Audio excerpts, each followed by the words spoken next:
Che traffico c'è? Oggi dov'è? Dov'è, amore? In pochi giorni è diventato il tormentone estivo, quasi più di un ritornello delle hit più passate nelle radio. Dove Vetto More è il fenomeno web tutto padovano di quest'estate 2023. Il video ormai spopola sul web con migliaia e migliaia di visualizzazioni. Protagonisti una coppia di Abano Terme, Jessica e Daniele. È proprio Daniele ad urlare "Dove Vetto More" la moglie che rotola giù dal pendio in mezzo ai rovi e ai pungitopo. Ma perché devi mettere i suoi piedi dalla parte del monte? Metti solo la parte, è più semplice, no? La coppia lo scorso 2 luglio stava facendo un giro in bici sui colli a Rovolon. Jessica, 29 anni, mette il piede dalla parte sbagliata e rotola sotto gli occhi del marito. Va bene. Sì, sei fortunato di non aver battuto su un albero?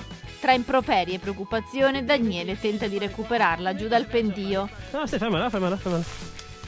E che non ti gira la testa, ti ero fino adesso? Il video registrato dalla GoPro sul casco di Daniele viene condiviso dalla coppia via WhatsApp con gli amici, ma poi finisce in rete. In pochi giorni visualizzazioni, commenti, molte volte anche dei toni volgari, ma soprattutto tante condivisioni, tanto che Daniele e Jessica hanno aperto una pagina Instagram e Facebook chiamata, manco a dirlo, Dov'è, amore?